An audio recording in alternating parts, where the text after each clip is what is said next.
Digital അതുപോലെ തന്നെ ശാസ്ത്ര സാങ്കേതിക വിദ്യകളിലുള്ള ഉണ്ടായിട്ടുള്ള അഡ്വാൻസ്മെന്റ്. ഇപ്പോൾ ജിയോയുടെ കാര്യത്തിൽ തന്നെ പറയുകയാണെങ്കിൽ ഇപ്പോൾ നമ്മളെ പ്രസംഗങ്ങളൊക്കെ കേൾക്കുന്നവരുടെ എണ്ണം 2016 ശേഷം കൂടിയിട്ടുണ്ടോയെന്ന് ചോദിച്ചു കഴിഞ്ഞാൽ ആ ഒരു പീരീഡിൽ ഞാനും ഫീൽ ചെയ്തിട്ടുണ്ട്. അപ്പം 30,000 കാണുന്നിടത്ത് 60,000 കാണുന്നു, ആ ഒരു ഫീലിംഗ് തീർച്ചയായിട്ടും ഉണ്ടായിട്ടുണ്ട്. അത് കണ്ടിന്യൂസ് ചെയ്തിട്ടുണ്ട്. That's A fact. പിന്നെ മറ്റ് രംഗങ്ങളിലെല്ലാം തന്നെ ഇപ്പോൾ ഇതേപോലൊരു ഹോള്, ഇതേപോലൊരു സെറ്റപ്പ് നമുക്ക് മൊത്തം നല്ല സെറ്റപ്പിൽ ഇരിക്കുകയാണ് നമ്മൾ ഇരിക്കുന്നവർക്ക്. സമയം വണ്ടി വൈകും എന്നുള്ളതല്ലാതെ വേറെ പ്രശ്നമൊന്നുമില്ല. ചായ കടിപൊളി. ഇത് മൊത്തത്തിൽ ഈ സമൂഹത്തിലുണ്ടായിട്ടുള്ള ശാസ്ത്ര സാങ്കേതിക രംഗത്തും ഭൗതികമായിട്ടുള്ള പുരോഗതി നമ്മളെ സഹായിച്ചിട്ടുണ്ട്. പക്ഷെ on the other hand it also helped all negative forces also. ഈ പറയുന്ന തൊപ്പിക്കാരും ഈ പറയുന്ന രാഷ്ട്രീയക്കാരും ഈ പറയുന്ന എല്ലാ ആളുകളും ഇവരെല്ലാം ദേ ആർ ഓൾസോ ബെനിഫിറ്റഡ്. ഈ ശാസ്ത്ര സാങ്കേതിക രംഗത്തുണ്ടാകുന്ന നേട്ടം, ഭൗതിക പുരോഗതി എന്നൊക്കെ പറയുന്നത് എല്ലാവർക്കും ഗുണകരമാണ്. നമ്മളും ബെനിഫിറ്റഡ് ആയിട്ടുണ്ട്. അവരുടെ വീഡിയോസ് നോക്കുക. ഈ പറയുന്ന കുറെ ആളുകളെയൊക്കെ കാര്യം പറഞ്ഞു, അവരുടെ വീഡിയോസിൽ ഇത് തന്നെയാണ് കിട്ടുന്നത്. ഈ വെള്ളം, അതിന്റെ മേളിൽ കുറച്ച് സാധനങ്ങൾ കിടക്കുന്നു. വെള്ളത്തിന്റെ നിരപ്പ് ഉയരുമ്പോൾ ഈ സാധനങ്ങളുടെ നിരപ്പ് ഉയർന്നു വരുന്നു അല്ലേ? അപ്പൊ നമ്മളും പൊങ്ങിയിട്ടുണ്ട്, പക്ഷെ അതേപോലെ അവരും പൊങ്ങിയിട്ടുണ്ട്. അപ്പൊ ഒരേടത്ത് ആ യുദ്ധം തുടരുകയാണ്. നമ്മൾ മാത്രമാണ് പൊങ്ങിയതെങ്കിൽ ഓക്കെ.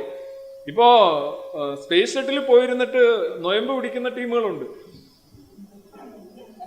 അല്ലേ? ഒരു മലേഷ്യൻ സഞ്ചാരി അവിടെ പോയിരുന്ന് നൊയമ്പ് പിടിക്കുകയാണ്. അപ്പം ഈ പലരും പറയുന്നു ഇത് സോഷ്യൽ മീഡിയ വന്നതുകൊണ്ടാണ് എസൻസ് ഇങ്ങനെ കയറി വന്നത്. സോഷ്യൽ മീഡിയ എല്ലാവരുടെയും മുന്നിലുണ്ട്, ഞാനത് നിഷേധിക്കുന്നില്ല. സോഷ്യൽ മീഡിയ വന്നപ്പോൾ നമ്മൾ അങ്ങനെ, ഒരുപക്ഷെ സോഷ്യൽ മീഡിയ ഇല്ലാതിരുന്നുവെങ്കിൽ ഞാൻ ഒരു ഉദാഹരണം പറയാം. ഞാൻ 23 വയസ്സ് വരെ എൻ്റെ വീട്ടിൽ കറണ്ടില്ല. അപ്പൊ 23 വയസ്സ് വരെ ഞാൻ കറണ്ട് പോകുമ്പോൾ സ്വയം ചീത്ത വിളിക്കുകയോ ശപിക്കുകയോ മറ്റുള്ളവരെ തെറി പറയുകയോ KSEB തെറി പറയുകയോ ഒന്നും ചെയ്തിട്ടില്ല. I was very happy.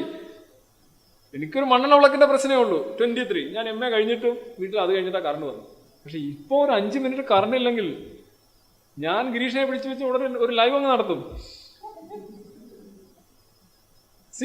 Situations മാറുന്നതനുസരിച്ച് നമ്മൾ അതുമായി പൊരുത്തപ്പെടുകയും അത് എല്ലാവർക്കും ഗുണകരമാകുകയും ചെയ്യുമ്പോൾ സ്വാഭാവികമായിട്ട് നമ്മൾ മാത്രം ബെനിഫിറ്റഡ് ആയി എന്ന് പറയുന്നത്. പക്ഷെ ചിലപ്പോൾ ഹരീഷ് പറഞ്ഞാൽ ഒരു കാര്യം ഉണ്ടാവും, ഈ സാധനങ്ങളൊക്കെ വരുന്നതിന് മുമ്പ് ഇത്തരം ചിന്തകൾക്ക് സമൂഹത്തിൽ ഉണ്ടായിരുന്ന സ്വാധീനം അല്ലെങ്കിൽ പ്രസക്തി അല്ലെങ്കിൽ റെലവൻസിനേക്കാൾ അതുമായിട്ട് നോക്കുമ്പോൾ ഒരു പ്രൊപ്പോർഷണലി കുറച്ചുകൂടെ കൂടുതൽ ഇപ്പോൾ ഉണ്ടാവും. അത് ചിലപ്പോൾ ശരിയായിരിക്കും.